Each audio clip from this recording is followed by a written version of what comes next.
Hello' everyone, আপোনালোকক অন্য এটা ভিডিঅ'লৈ স্বাগতম জনাইছোঁ। আৰু আজি বিশেষ এটা কাৰণত আজিৰ ভিডিঅ'টো বনাইছোঁ।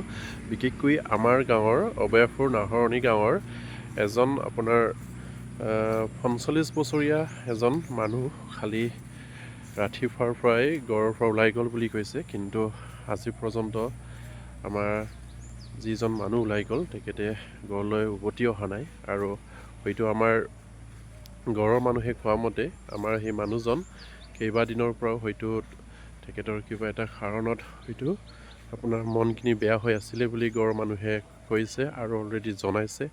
আৰু সেইবাবে ঘৰৰ মানুহে বহুত দুখত আছে বা চিন্তা কৰি আছে, কাৰণ খালি যিখিনি আপোনাৰ আমি জনামতে বা ঘৰৰ মানুহে জনোৱা মতে সময়খিনি প্ৰায় 7টামান বজাতে ওলাই গৈছে বুলি কৈছে, কিন্তু 7টা বজাৰ পৰা আজি ৰাতিপুৱা 7টা বজালৈকে এদিন পাৰ হৈ গ'ল, কিন্তু ঘৰলৈ উভতি অহা নাই। আৰু ৰাইজেও বিচাৰ কুচাৰ কৰি আছে, কিন্তু এতিয়ালৈকে গম পোৱা নাই মানুহজন ক'লৈ গৈছে।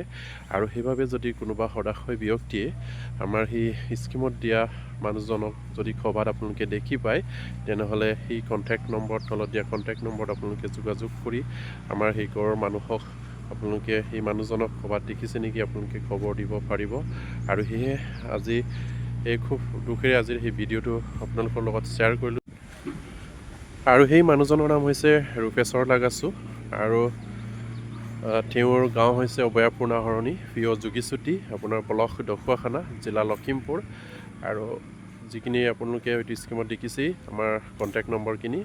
আৰু সেই মানুহজন ক'ৰবাত যদি আপোনালোকে দেখিছে স্কিমত দিয়া যিটো ফটো লগাই থৈছোঁ মানুহজনৰ, তেন্তে আপোনালোকে নিশ্চয় আমাৰ সেই ঘৰৰ মানুহক যোগাযোগ কৰিব পাৰিব তলত দিয়া ঠিকনাত। আৰু সেয়ে আপোনালোকে যদি সদাশয় কোনোবা ব্যক্তিয়ে যদি ক'ৰবাত সেই মানুহজনক দেখে আপোনালোকে কণ্টেক্ট কৰিব আৰু ঘৰৰ মানুহক জনাব বুলি আশা কৰিলোঁ। আৰু সেয়ে আজিৰ ভিডিঅ'টো আপোনালোকৰ লগত শ্বেয়াৰ কৰিলোঁ, আৰু আপোনালোকেও পাৰিলে শ্বেয়াৰ কৰি দিব।